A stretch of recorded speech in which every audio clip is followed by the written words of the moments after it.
Hello friends, good morning. Welcome back to my channel অনন্যাস lifestyle. তোমরা সবাই কেমন আছো? আশা করছি সবাই ভালো আছো, সুস্থ আছো। আমরাও ভালো আছি। তো আজকে সকাল থেকেই ভিডিওটা স্টার্ট করলাম। তো মেয়েকে নিয়ে যাচ্ছি হলো স্কুলে। তো ভাবলাম স্কুলে যেতে যেতে ভিডিওটা অন করি, কিন্তু একদম কথা বলার টাইম ছিল না, যেহেতু আমাদের আজকে বেরোতে হতে 8:05 মতন হয়ে গিয়েছিল। তো একটু লেট হওয়াতে একদমই আমি বের হওয়ার সময় তোমাদের সাথে কথা বলতে পারলাম না। জাস্ট ক্যামেরাটা অন করেছিলাম। আর টোটো খুঁজতে খুঁজতে আজকে যেন টোটোও পাচ্ছিলাম না। মানে যেদিন দেরি হয় সেদিন যেন সব দিক দিয়েই দেরি হয়। তো টোটো পাচ্ছিলাম না, যার জন্য হেঁটে হেঁটে আমরা ক্রান্তি মোড়ের দিকে যাচ্ছিলাম। তো যেতে যেতে একটা টোটো পেয়ে গেছি। তো টোটোটার মধ্যে আরেকটাও বাচ্চা ছিল আর কি, স্কুলেই যাচ্ছিল, ওর মা নিয়ে যাচ্ছিল, আর আরেকজনও ছিল। তারপরে আমরাও উঠলাম ওই টোটোতেই। আর আজকে যেহেতু বুধবারের হাট বসেছে সকাল সকাল, তো প্রচণ্ড ভিড়ও ছিল বাজারটায়। তো যাই হোক, আমাদেরকে সেরকম একটা দাঁড়াতে হয়নি, ভিড়ে দাঁড়াতে হয়নি। ভিড় ছিল তাও আমরা যেতে পেরেছি। কিন্তু আমাদের পৌঁছতে আজকে একটু লেট হয়ে গেছিলো, ওই 8:10 মতো বেজে গেছিলো। তো যাই হোক, আমরা এই ভিড় কাটিয়ে পৌঁছে গেছিলাম তারপরে হলো স্কুলে। তো গিয়ে তারপরে দেখছি যে ওদের সামনের দরজাটা খোলাই ছিল আর কি, নাহলে অন্য দিন বন্ধ করে দেয়, সামনে অফিস রুম দিয়েই ঢুকতে হয়। কিন্তু আজকে গিয়ে দেখছি যে সামনের দরজা খোলা আছে। তো এই যে এই দরজা দিয়েই আর কি মেয়েকে ঢুকিয়ে দিলাম। তো ফাঁকাই হয়ে গেছিলো, সবাই ঢুকে গেছিলো যেহেতু অনেকটা দেরি হয়ে গেছিলো। তো যাই হোক, তারপরে এদিক দিয়ে মেয়েকে ঢুকিয়ে দিলাম। আর আরেকটা বাচ্চা গিয়েছিল, ও ঢুকলো। তো ওকে ঢুকিয়ে দিয়ে এবার আমি যাব হলো বাজার করতে। যেহেতু আজকে বুধবার, সেই জন্য যাব এখন বাজারে। তার আগে অফিস রুমে গিয়ে দেখছি যে ওদের পরীক্ষার রুটিনটা টাঙিয়ে দিয়েছে। ওদের ক্লাসের রুটিনটা উপরে দিয়েছে, আর LKG 1 LKG 2দেরটা নিচে, আর কেজিরটা দেখো ওপরে। তো রুটিনটা একটু ভিডিও করলাম আর কি। আর তাছাড়া মেয়েকে দিয়েও দেবে আর কি, ব্যাগে রুটিন ঢুকিয়েও দেবে। তো বাড়ি গিয়ে ভালো করে দেখব। তো সেটা আর কি দেখে তারপরে দেখলাম স্কুল ফাঁকাই হয়ে গেছে। সেরকম আর কি কেউই স্কুলে নেই এখন, সবাই বাড়ি চলে গেছে।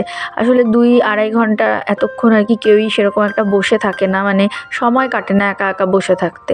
যদিও পরীক্ষার সময় আমি থাকি বসে, কিন্তু অন্যান্য সময় এতটা টাইম থাকতে ইচ্ছে করে না, সেই জন্যই দেখো বাড়ি চলে যাই। তো চলে এসেছে যে বাজারে কিছু নিয়ে জিনিসপত্র নেওয়ার ছিল, তো সেগুলো নিলাম ওই মুদিখানার দোকান থেকে। তো তারপরে যে এখানে এসেছি সবজি নিতে, অল্প কিছু সবজি নেব, আর তার সাথে আলু নিয়ে যাব আজকে 5 কেজি একবারে। আর পানটা তো প্রত্যেক বুধবার করে নিতেই হয়, কারণ আমার মার যেহেতু পান লাগে, সারা সপ্তাহটা আর কি বুধবার করে নিয়ে যাই। ওই 50 টাকার মতো মিঠা পাতা পান নেই, ওটাই মার আর কি সারা সপ্তাহ চলে যায়। তো এদিকে মায়ের জন্য পানটা নিয়ে নিলাম, মায়ের পান নিয়ে এবার যাচ্ছি ওদিকে আমি মাছ বাজারে। আর তাছাড়া মুড়িও নেব, মা বলেছিল মুড়ি নিয়ে যেতে। তো বুধবারে আর কি আমাদের যেহেতু এখানে বড় বাজার বসে, তো চেষ্টা করি বুধবার করেই আর কি যা যা লাগে সব কিছু নিয়ে রাখার। তো এই যে দেখো মাছ বাজারে এসেছি, আজকে রুই কাতল এসব কোনো মাছ নেইনি। আর মাছ এর আগের দিন নিয়েছিলাম, তো আজকে আর এসব কিছু নেইনি। তো কী মাছ নিয়েছি চলো পরে দেখাচ্ছি তোমাদের। তো এই যে দেখো আমি বাড়িতে চলে এসেছি। তো এখানে অনেক রকমের সবজি নিয়ে এসেছি, বেগুন, শিম, তারপরে এনেছি হলো এদিকে লাইয়ের ডগা, মোটা যে সবুজ বেগুনটাও এনেছি, এগুলোই এনেছি। আর এনেছি হলো গাজর, আমার মেয়ে গাজর খেতে ভালোবাসে, তো ওর জন্য গাজরটাও নিয়ে এসেছি। আর বললামই 5 কেজি আলু আর 1 কেজি পেঁয়াজ, এগুলো এনেছি। আর তার সাথে দেখো এখানে পান আছে, মুড়ি আছে, তারপরে চিনি এনেছি। আর মেয়ের সামনেই বার্থডে আছে, তো পায়েস বানাবে বার্থডেতে মা, তার জন্য দেখো আতপ চাল আর গুড় নিয়ে এসেছি। দুধটা আর আজকে আনিনি, দুধটা পরের দিন আনবো। আর এখানে দেখো 1 পাতা ডিম এনেছি, আজকে ডিমের দাম প্রচণ্ড বেশি, তাও ডিমটা লাগে সবসময় তাই আনলাম। আর এটা মেয়ের জন্য একটা দুধের প্যাকেট এনেছি, ও মাঝে মাঝে দুধ খায়, প্রতিদিন খায় না, আর ওকে ডাক্তারবাবু প্রতিদিন দুধ দিতে না করেছে। তো মাঝে সাঝে খায় আর কি, কেলগস দিয়ে, অনেক সময় বিস্কুট দিয়ে দুধ খায়, রুটি দিয়ে খায়, সেই জন্যেই এনেছি। তো ফ্রিজে ঢুকিয়ে রাখলাম, নাহলে দুধটা আবার খারাপ হয়ে যাবে আর কি, সেই জন্য। তারপরে এই যে ঘরে এসেছি, তো এবার জানলাগুলো খুলে দেবো আর কি সব। আর বিছানাটা তুলে যেতে পারিনি, তোমরা তো জানোই সকালবেলা কতটা তাড়াহুড়োর মধ্যে যেতে হয়। তো বিছানাটা আর তুলতে পারিনি, এখন আর কি জানলাগুলো খুলে দিলাম, ঘরে একটু আলোটাও ঢুকুক, আলো বাতাস ঢোকাটাও দরকার আছে। চলো বিছানাটা গুছিয়ে নেই।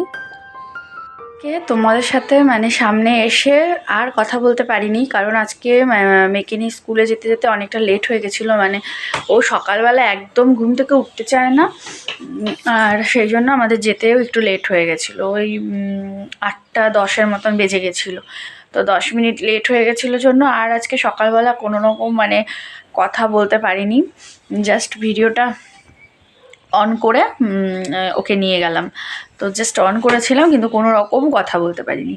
তারপরে বাজার করলাম, আজকে অনেক বাজার ছিল, তো বাজার টাজার করলাম, কারণ সামনে মেয়ের বার্থডে। যদিও বা বার্থডে সেরকম করবো না, তাও ওই আর কি একটু পায়েস, তারপরে মিষ্টিও খায় না যদিও বা, পায়েস, মাংস আর কেক এগুলো তো লাগবেই। তো পায়েসে রান্না করার জন্য তো অনেক কিছু লাগে পায়েস বানাতে, তো সেগুলো বাজার করলাম। আর আলুটা আমরা একবারেই কিনি, 5 কেজি একবারে কিনে রাখলে মানে ওই রোজ দিন অল্প অল্প করে আলু কিনতে হয় না, অনেক দিন চলে যায়, মোটামুটি 1 মাস মতো চলে যায়, 1 মাস বা 20 দিন চলে যায়। তো একবারে কিনি। আর আজকে সবজি সমস্ত দাম বেড়ে গেছে। আমাদের এখানে হচ্ছে আলু যেটা ছিল 18 টাকা, 18-20 টাকা কেজি, সেটা হয়ে গেছে 25 টাকা। বেগুন ছিল 80 টাকা কেজি, আজকে হয়ে গেছে 100 টাকা কেজি। তারপরে ডিমের দাম 220 টাকা, 225 টাকা করে ডিমের পাতা। মানে পুরো মানে সবজির দাম একদম চড়া দাম। যেমন সবজির দাম বেশি, তেমন ডিমের দাম বেশি। তো কি বলবো, আর আজকাল মানে 500 টাকা নিয়ে বাজার করতে গেলে হয় না, কুলায় না টাকা। বাজার মানে করে নিয়েও টাকা কুলায় না, বাজার কমপ্লিট বাজার করা যায় না, মানে এতটা বেশি সবজির আর সব কিছুর মানে দাম বেড়ে গেছে। তো কি আর বলবো, যাই হোক অল্প অল্প করে নিয়ে আসলাম। খালি আলুটা নিয়ে এসেছি 5 কেজি, আর পেঁয়াজ 25 টাকা কেজি, আলুও 25 টাকা কেজি। তো পেঁয়াজ 1 কেজি, আর বাকি আলুটাই বেশি লাগে আমাদের, সব কিছুতে আলু লাগে। তো ওই জন্য 5 কেজি নিয়ে আসলাম। ডিমও এনেছি, 1 পাতা ডিম আনলাম, কারণ অনেক দিন থেকে বাড়িতে ডিম নেই। আর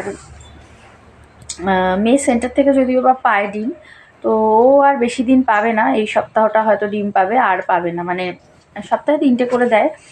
তো নেক্সট উইক থেকে হয়তো আর পাবে না ডিম, জানি না, বলে দেবে বলেছে ওখান থেকে। তো যাই হোক, সেই জন্য বাজার করতেও আজকে মানে 9:30 বাজে, দেখো মানে এতটা আজকে দেরি হয়ে গেল। সেই 8টায় গিয়েছি, মেয়েকে দিয়ে 8টায় বাজারে গেলাম, বাজার করে বাড়ি আসতে আসতে 9:30। যাই হোক, দুধটা আনিনি, দুধটা এত তাড়াতাড়ি আনলাম না, আজকে সবে হলো বুধবার, ওর বার্থডে হচ্ছে শনিবার। তো শনিবার পায়েস করবে, তো শনিবার আমাকে যেতেই হবে সকালে। ওই মাংস আনবো, মাংস তো আগের থেকে আনা যাবে না, শনিবারে মাংস আনবো। তারপরে আরও হলো দুধ লাগবে আর কি পায়েসের। তো সব জিনিসগুলো আজকে এনে রাখলাম, শুধু দুধটা বাকি থাকলো, দুধটা শনিবারেই আনবো, মাংস দুধ এগুলো একসাথে আনবো। তো যাই হোক, এই বাজার করে সবে বাড়িতে ঢুকলাম, এখনও চেঞ্জ করিনি, বিছানাটা গোছাবো, চেঞ্জ করব, ভাত বসাবো। মেয়ে বলেছে বেগুন পোড়া দিয়ে আর মানে ঘি দিয়েও ভাত খাবে এসে।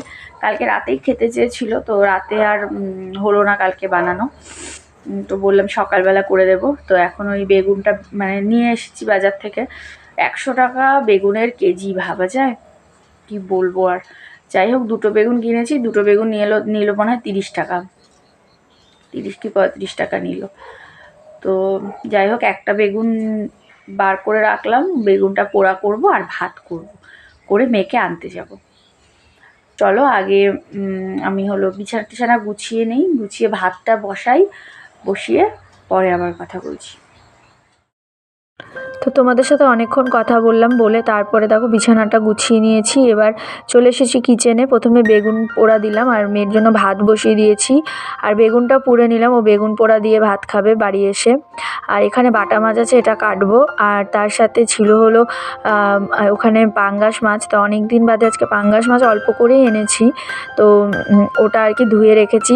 পাঙ্গাস মাছে তো প্রচণ্ড পরিমাণে তেল হয়, তো ধুয়ে আর এদিকে বাটা মাছটা কেটে তারপরে চলে এসেছি দেখো ঘর ঘরটা ঝাড় দিতে।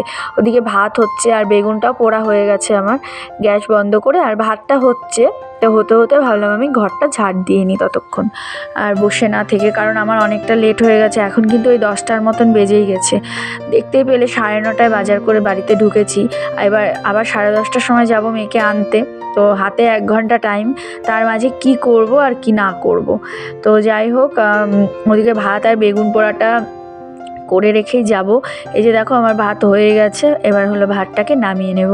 ঘরটা ঝাড় দিয়ে আসলাম, আগে ভাবলাম ভাতটা নামিয়ে নিই, তারপরে ভাতটা নামিয়ে দিয়ে এবার এসেছি উঠোনটা ঝাড় দিতে। আর এখন দেখো উঠোনে সেরকম একটা পাতা হয় না, আগে যেমন প্রচুর পরিমাণে পাতা হতো। সামনের গাছগুলো কাটার পর থেকে কিন্তু অতটাও পাতা আর কি পড়ে না, ওই 2-1টা পড়ে। তো সকাল সকাল আর কি ভাবলাম উঠোনটাও সামনেটা একটু ঝাড় দিয়ে দিই। তো চলো ঝাড় দিয়ে নিই, তারপরে আমার কাপড় আছে তো সেগুলোও মেলবো।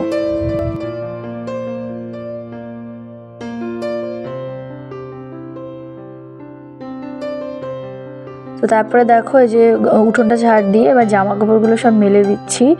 মানে কালকে কিছু কিছু জামা কাপড় ছিল যেগুলো শুকায়নি, ভিজা ছিল, তো এগুলোই মেলে দিচ্ছি। তো এবার রেডি হয়ে মেয়েকে আনতে যাবো।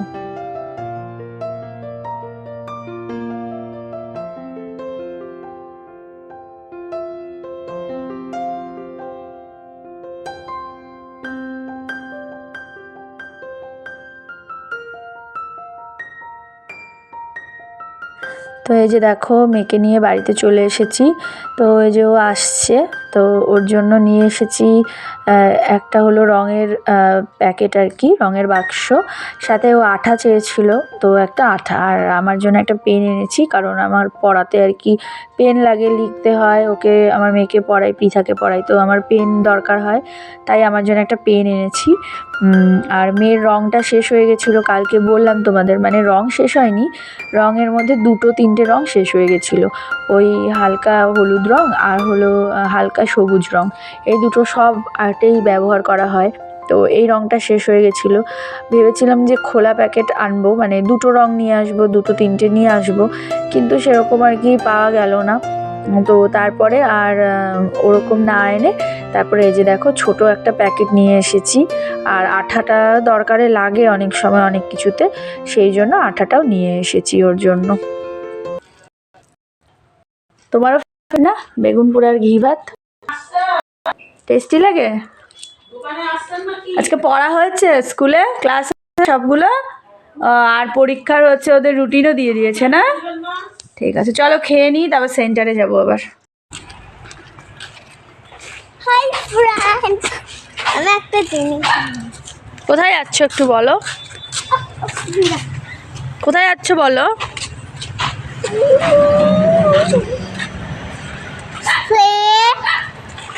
সেন্টার তো যাচ্ছি এবার হলো সেন্টারে। তো আর তো 2-3 দিনই যাব। তো গিয়ে ডিমটা নিয়ে আসলাম, এসে দেখছি এদিকে মায়ের রান্না হয়েছে, যে আজকে সকালে লাইট ডগ এনেছিলাম, তো ওটাই আলু দিয়ে বেগুন দিয়ে শিম দিয়ে করেছে। আর বেগুন পোড়া তো ছিল, সকালে আমরা খেয়েছি, আর অল্প একটুই আছে। আর এখানে আজকে পাঙ্গাস মাছ এনেছিলাম অনেক দিন পর। তো পাঙ্গাস মাছটা কিন্তু বেশ মাংসের মতো একটু কষা কষা করলেই ভালো লাগে খেতে। তো মা অল্প ঝোলই করেছে, যেহেতু ভাতটাও মাখতে লাগবে আর কি, সেই জন্য আলু দিয়ে ঝোল করেছে। তবে মাছের ঝোলটা খেতে কিন্তু বেশ স্বাদ হয়েছিল। আর এটাই ছিল আজকের আমাদের দুপুরের লাঞ্চ মেনু। আর তার সাথে এই যে দেখো সম্পাদি এদিকে একটু মাংস দিয়েছিল। দেখো গুটি পোকা খাচ্ছি। ওই চকলেটটা বাবা, সেই চিলড্রেন্স ডে চকলেট। এই দেখো রং নিয়ে বসেছে আজকে। হ্যাঁ এটা হয়ে গেছে। এই যে আজকে দেখি তোমার রংটা দেখাও, ওই যে রংটা খুলছে দেখো, ওই যে রং আজকে কিনে দিয়েছি, তো এই যে রং করছে। এটা কোথায়? বাচ্চারা কিন্তু এরকম ছোট ছোট জিনিস দিলেই খুব খুশি হয়ে যায়, আমার মেয়ে তো খুব খুশি হয়। তো এই যে ওর জন্য রং এনেছি, আর দেখো কি সুন্দর মনের আনন্দেও রং করছে। তো এদিকে রং করতে করতে জানলা দিয়ে দেখছি একটা বানর, দেখো গাছের মধ্যে বসে পাতা খাচ্ছে। তো ভাবলাম চলো তোমাদেরকে দেখাই। বানরটা প্রায় 15-20 মিনিটের মতো এরকমভাবেই বসেছিল, আর জানলা দিয়ে আমি একটুখানি ভিডিও করছিলাম। আগে আমাদের এখানে আরও অনেক বানর আসতো, এখন তাও আগের তুলনায় মানে অতটাও আসে না, কিন্তু আজকে অনেক দিন বাদে বানরটা এসেছিল বলে তোমাদেরকেও একটু দেখালাম। Good evening friends. তো দেখো সন্ধেবেলা এদিকে আমরা খাচ্ছিলাম গোলা রুটি, মা বানাচ্ছিল আর সম্পাদিও এসেছিলো, ওরা দুজন মিলে গোলা রুটি বানাচ্ছিল। আর আমার গোলা রুটি খেতে খুব ভালো লাগে। আমাদের গোলা রুটিটা একটু আর কি চিনি দিয়ে বানায়, পৃথাও এসেছিলো তো বসেছিল। আর আমাদের গোলা রুটিটা বানায় একটু চিনি দিয়ে, সামান্য একটু লবণ দিয়ে বেশ সুন্দর করে আর কি বানানো হয়, ভীষণ ভালো লাগে খেতে। তো আমিও তো ভীষণ পছন্দ করি। এদিকে মা আমার মেয়েকে দিয়েছিল, ও খাচ্ছে, তারপরে যে পৃথার হাতে দিল, ওর জন্য একটা আমার জন্য একটা। তো গোলা রুটি খাচ্ছি আর পৃথা অল্প একটু খেয়েছে, ওর এতটা বেশি নাকি এই গোলা রুটিটা ভালো লাগে না। ওর চিনি ছাড়া যেটা একদম কড়াইয়ের মধ্যে হাত দিয়ে দিয়ে বানায় সেই রুটিটা ওর বেশি পছন্দ আর কি। পরে ওর মা আবার ওকে দুটো ওরকম রুটি বানিয়ে দিয়েছিল, গোলা রুটি। তবে আমার আবার এই চিনি দেওয়া, যে চিনি লবণ দিয়ে যে সুন্দর করে আর কি গুলিয়ে বানায়, এই চিনি দেওয়া গোলা রুটিটা বেশি টেস্ট লাগে, মানে বেশি ভালো লাগে খেতে। তো খাচ্ছিলাম আজকে অনেক দিন বাদে। তো এই যে দেখো তিনজনে মিলে এদিকে গল্পও করছিলাম আর খাচ্ছিলাম। তো তারপরে যে মেয়েকে পড়তে বসিয়েছি। তো পৃথার আজকে পড়া মানে আমার কাছে ছিল না, ও ঘরে পড়েছে ওর মার কাছে। আর এদিকে আমি মেয়েকে পড়াচ্ছিলাম। আর এদিকে দেখো ওদের ফাইনাল পরীক্ষার মানে বার্ষিক পরীক্ষার কিন্তু ওদের রুটিন দিয়ে দিয়েছে। তো ওদের 4 দিন পরীক্ষা হবে, 1, 2, 3, 4 তারিখ পর্যন্ত। তো ওর রুটিনটা ভালো করে আর কি গুছিয়ে আমি রেখে দিলাম। আর এদিকে দেখো এবার এই যে পৃথাকে ওর মা গোলা রুটি বানিয়ে দিল, তো ওটাও খেলো। তো তারপরে ওরা ঘরে চলে গেছিলো আর আমারও এদিকে মেয়েকে পড়ানো হয়ে গেছিলো। তারপরে বসেছিলাম আর কি আজকে SIR-এর ফর্ম নিয়ে। ফর্মগুলো দিয়ে গেছে, তাও অনেক দিন হলো। তো ফিল আপ করবো আর মানে করছিলাম না, কারণ ভাবছিলাম আর কি সবগুলো ভালো করে শুনে নিই, যে কিভাবে করব কিভাবে না করব সবটা শুনে নেই, সেই জন্য আর কি। তো আজকে ভাবলাম যে না, আজকে ফর্মটা ফিল আপ করি, কারণ এর মধ্যে আবার ফর্ম নিতে আসবে, মানে আগামীকালকের থেকেই নাকি নেওয়াও স্টার্ট করবে আর কি শুনলাম। তো চলে আসবে নিতে। তো সেই জন্য দেখো এই যে আমি ফর্মটা ফিল আপ করে নিয়েছি। হাজব্যান্ডেরটাও করা হয়ে গেছে, আমারটাও করা হয়ে গেছে, আমার মারটাও করেছি। 2002-এর যে লিস্টটা ছিল সেটা বের করে সেটা দেখে মিলিয়ে করতে হয়েছে, মানে অনেকটা টাইম লেগেছিলো আর কি ফর্মটা ফিল আপ করতে। তো এই যে আমাদের দুজনেরটা মানে আমারটা আর হাজব্যান্ডেরটা একটা নীল কালি দিয়ে করেছি, একটা আবার ব্ল্যাক কালিতে করেছি। কারণ এর আগের দিন আমরা দুজনেই আবার একটা ফর্মে আর কি বাংলায় সিগনেচার করেছিলাম। তো এটাই বাংলায় সিগনেচার করেছি, কিন্তু গোটা ফর্মটাই আমি ইংলিশে ফিল আপ করেছি। অনেকের থেকে শুনলাম আর কি যে ইংলিশে করলে নাকি সুবিধে হয় অনেকটা, সেই জন্য সিগনেচার এটা বাংলায় করেছি, কিন্তু ফর্মটা ইংলিশেই ফিল আপ করেছি ব্লু কালি দিয়ে। আর আরেকটা ফর্মে সিগনেচারটাও ইংলিশে করেছি আর ফর্ম ফিল আপটাও কিন্তু ইংলিশেই করেছি, ওটা ব্ল্যাক কালি দিয়ে। তো এভাবেই ফর্মটা ফিল আপ করেছি। আর আমার হাজব্যান্ডেরটা যেহেতু 2002-তে আর কি আমাদের ভোটার আইডি কার্ড ছিল না, সেই জন্য আমাদের উপরেরটা আর আমাদের ডান সাইডেরটা ফিল আপ করতে হবে। তো এভাবেই করেছি। আর আমার মায়ের যেহেতু 2002-এ ছিল ভোটার কার্ডের নাম, সেই জন্য মায়েরটা উপরেরটা আর বা সাইডেরটা ফিল আপ করতে হবে। তো ওভাবেই করেছি। আর এদিকে আমি হলো সবগুলোতে আর কি শুধু ফোন নাম্বারটা দেইনি, ফোন নাম্বারটা একদম শেষে আর কি বসিয়ে দেব। আর শাশুড়ি মায়েরটা যেহেতু উনি জীবিত নেই, সেই জন্য ওনারটা একটা ডেথ সার্টিফিকেট জমা দিতে বলেছেন। তো এই যে দেখো ডেথ সার্টিফিকেটটাও আমি রেডি করে নিয়েছি। আর মায়েরটায় ফটোও লাগিয়ে নিয়েছি। আর হাজব্যান্ডেরটা ফটোটা খুঁজে পেলাম না, তো এর পরের দিন আর কি ও কয়েকদিন পরেই আসবে, তখন আর কি ফটোটা লাগিয়ে নেব। তো যাই হোক এভাবেই ফিল আপ করলাম। তো অনেক ভিডিও দেখে আর কি শুনে সবার কাছ থেকে সব রকমভাবে আর কি ধীরে সুস্থেই কিন্তু আমি ফর্মটা ফিল আপ করলাম। তোমাদেরও কি সবার ফর্ম ফিল আপ হয়ে গেছে? অবশ্যই কিন্তু কমেন্ট করে জানিও। আর যদি কারো কোনো হেল্প লাগে তাহলে আমাকে বলতে পারো, আমি হেল্প করে দেবো। দেখো ফাইনালি SIR-এর ফর্মগুলো ফিল আপ করলাম। তো আমার আর হাজব্যান্ডেরটা যেহেতু আমাদের 2002 সালে নাম নেই, তো আমাদেরটা উপরেরটা আর ডান সাইডেরটা ফিল আপ করেছি। আর আমার মার যেহেতু 2002 সালের ভোটার লিস্টে নাম ছিল, তো মায়েরটা উপরেরটা আর বা সাইডেরটা ফিল আপ করলাম। আর হলো শাশুড়ি মায়েরটা দিয়ে গেছে, তো ওটা ডেথ সার্টিফিকেট জমা দিতে বলেছে, তাহলে হয়ে যাবে, ফিল আপ করতে না করেছে। তো ওটা ডেথ সার্টিফিকেটটাও বের করলাম। আর আমারটায় ফটো লাগালাম, আমারটা দুটোতে ফটো লাগিয়েছি। তো একটা নিবে, একটা রাখবো। আর আমার মায়েরটা একটা ফটো লাগিয়েছি, যদি লাগে বললো তাহলে লাগাতে পরে, এখন একটাই আপাতত লাগিয়েছি। আর হাজব্যান্ডের ফটো আমার কাছে ছিল, কিন্তু এখন অনেক খুঁজলাম, কিছুতেই ফটো পাচ্ছি না। তো পরে মোবাইল থেকে বের করে, বা ও আসবে হয়তো কয়েকদিন বাদেই, তো আসলে তখন ফটো তুলে লাগিয়ে নেব। ফাইনালি ফর্ম ফিল আপ করলাম। অনেক রকমের ভয় পাচ্ছিলাম যে পারবো কি না, কীভাবে হবে না হবে, অনেক রকম ভিডিও দেখে অনেক মানে শুনে টুনে ফাইনালি এসআইআর ফর্মটা ফিল আপ করলাম। তো যবে আসবে এবার আর চিন্তার বিষয় নেই, ফিল আপ হয়ে গেছে, তো জমা দিয়ে দেবো। আজকে 9:30, আজকে একটু তাড়াতাড়ি হয়ে গেল। তো 9:30টার মধ্যে খাওয়া দাওয়া সমস্ত কিছু হয়ে গেছে, ওরও খাওয়া গেছে, আমারও খাওয়া গেছে। বেশি খেলাম না, ও খেয়েছে এইটুকু, আমিও এটুকু খেয়েছি। ওই আমরা সন্ধ্যাবেলা আজকে গোলা রুটি, অনেক দিন পর গোলা রুটি এসব খেলাম। তো গোলা রুটি খেয়ে 3টে করে খেয়েছি, ও 2টো খেয়েছে, পেট পুরো ভরে গেছে। তো তার জন্য ও পরে আবার আরেকটা ওই মচমচে পাঁপড় ভাজার মতো করেছিল, ওটা খেলো। তো সব মিলে আমাদের পেট পুরো ভরা ছিল। তো এখন অল্প অল্প ভাত খেলাম। তো খেয়ে সকালবেলা উঠেছি দুজনেই, তো এখন শুয়ে পড়বো 9:30 বাজে। তো ভাবলাম চলো ভিডিওটা এন্ড করি।